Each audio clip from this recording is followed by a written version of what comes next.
Allah mengatakan, ya ayyuhalladzina amanu taqullah haqqa tuqatihi wa la tamutunna illa wa antum muslimun. Di sebagian ayat dalam Al-Quranul Karim Allah mengatakan, ya ayyuhan nasu taqu, wahai manusia, bertakwalah kalian kepada Allah. Di ayat yang lainnya Allah mengatakan, wahai orang-orang yang beriman. Panggilan ini lebih spesial. Panggilan ini untuk manusia-manusia pilihan. Allah mengatakan, ittaqullah haqqa tuqatih. Bertakwalah kalian kepada Allah dengan sebenar-benarnya takwa. Wala tamutunna illa wa antum muslimun. Dan janganlah kalian mati kecuali dalam kondisi Islam. Ahibati fillah, kalau kita melihat perilaku banyak manusia dari sejak tadi pagi kita berangkat ke tempat kerja kita, kita melihat bagaimana mobil-mobil berlalu, motor-motor ramai dan padat di lampu merah. Pernahkah kita bertanya, mereka mau kemana? Apa sebenarnya yang mereka kejar, yang membuat mereka meninggalkan rumah mereka, meninggalkan kasur mereka, meninggalkan istri dan anak-anak mereka? Seakan-akan mereka akan hidup kekal dan abadi. Bekerja, kaki dijadikan kepala, kepala dijadikan kaki.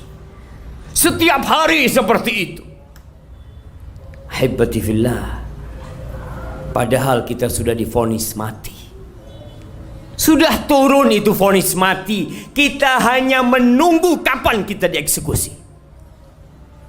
Semuanya. Allah mengatakan kepada nabinya, manusia terindah yang pernah menginjakkan kakinya di muka bumi ini, manusia termulia yang Allah cintai dan Allah banggakan. Allah mengatakan kepada beliau, innaka mayyitun wa innahum mayyitun.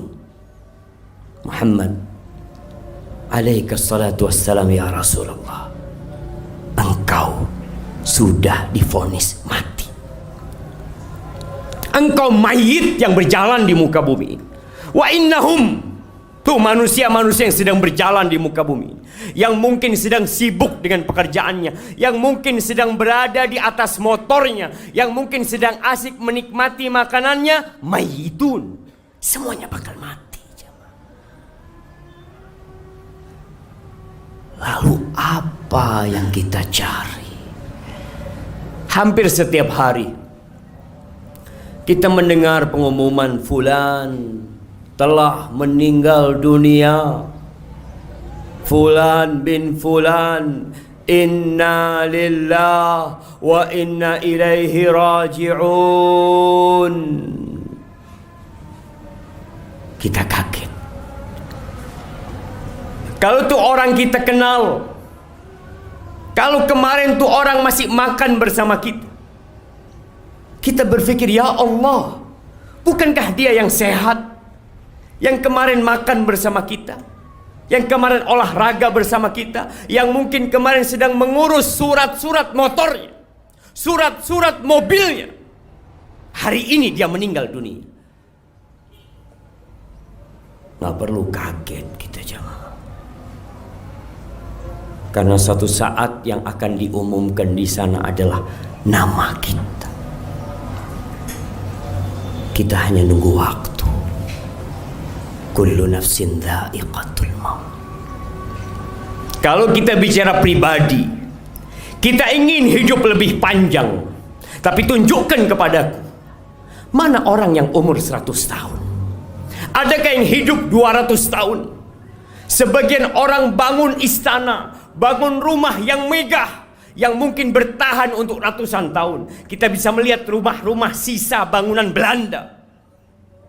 Kemana yang membangunnya? Kemana yang bekerja membinanya? Kemana yang pernah menempatinya? Rumah yang kita bangun, kendaraan yang kita miliki, suatu saat akan berpindah tangan. Jangan bicara rumah kita, jangan bicara kendaraan kita, bumi yang kita tempati.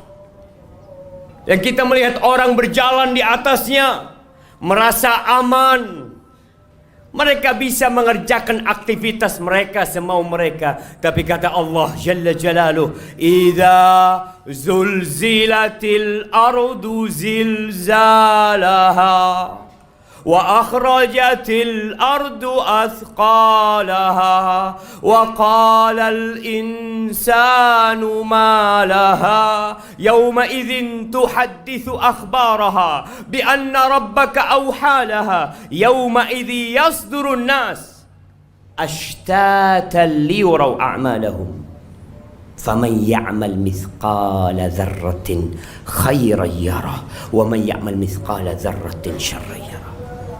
Ketika bumi ini digoncangkan, antum akan melihat masjid tempat kita sholat, gedung-gedung yang hebat, yang tinggi yang dibangun oleh manusia akan hancur.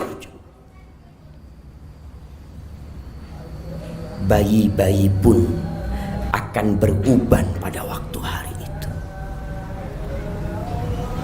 Kita bisa melihat tatkala terjadi gempa sedikit, gempa 5 menit, kemana kita akan kabur? Antum tidak akan mengambil motor antum, kita tidak akan memikirkan mobil kita, kita tidak akan berpikir tentang HP kita, apapun yang ada di rumah kita. Kita akan berlari meninggalkan semua itu untuk menyelamatkan diri kita, dan kita pun akan mati. Kemana engkau hendak menyelamatkan dirimu? Wa akhrajatil ardu athqalaha. Bumi ini akan memuntahkan yang ada di dalam perutnya. Akan memuntahkan ribuan miliaran manusia yang telah mati. Mereka akan dibangkitkan dalam kondisi telanjang, tak berpakaian, tak membawa harta sedikit pun, tidak alas kaki yang dipakai. Mereka dikirim ke padang mahsyar. Kata Nabi SAW, talfidul ard au taqi'ul ardu afladha kabidiha. Bumi akan memuntahkan isi hatinya. Dia akan memuntahkan emas-emas sebesar pilar, perak sebesar pilar. Ketika manusia dibangkitkan dari kuburannya, dia melihat sebuah pilar terbuat dari emas yang besar, yang kalau dalam kehidupan dunia dia akan siap bertarung untuk mendapatkannya. Dia mendatangi itu pilar dari emas. Dia mengatakan, "Fika qataltu." Gara-gara engkau aku membunuh manusia. Antum bisa lihat begal-begal yang terjadi. Apa sih yang mereka cari? Seorang kakak membunuh adiknya. Silaturahim putus gara-gara harta. Datang orang melihat itu emas teronggokkan seperti itu. Fika qata'tu rahimi. Gara-gara engkau aku putuskan rahimku. Datang pencuri mengatakan, fika quti'at yadi. Gara-gara engkau tanganku diputus. Apakah mereka mengambil emas itu?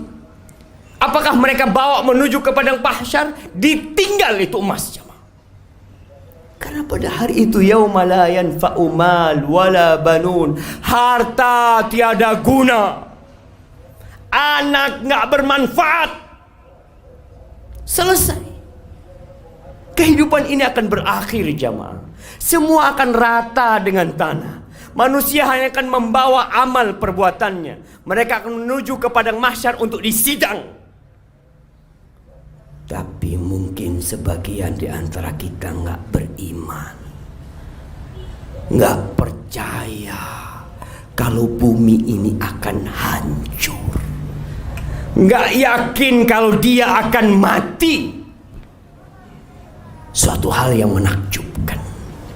Hanya amal yang engkau akan bawa. Ketika engkau dibawa oleh para pemanggul jenazah, ketika diletakkan di atas sana, rumahmu tidak engkau bawa, mobilmu, hartamu engkau tinggal. Engkau akan berteriak di dalam keranda tersebut. Kalau engkau orang yang beriman, yang beramal untuk hari akhirmu, maka engkau akan berteriak mengatakan, qaddimuni, qaddimuni, segerakan aku ke tempatku sana. Dunia ini bukan tempat tinggal, jemaah. Bukan. Tunjukkan kepadaku, mana orang-orang kaya, mana penguasa-penguasa yang kekal dan abadi? Gak ada, jemaah. Semua mati. Mau presiden mati. Adapun kalau engkau bukan orang yang baik, maka di atas keranda itu engkau akan berteriak mengatakan, ya wailaha, aina yadhhabuna biha. Mau dibawa kemana aku ini? Mau dibawa kemana aku ini? Karena sejatinya kita tidak pernah mempersiapkan diri untuk liang lahat yang hanya 1 kali 2 meter. Yang kita melihat, kita membawa saudara kita bawa orang tua kita bawa ibu kita bawa teman kita, semua berakhir di sana. Sebesar apapun rumah yang dia miliki, sekaya apapun harta yang dia kumpulkan, akan berakhir ke satu tempat. Dan yang akan menemani kita di sana 1, amal perbuatan kita.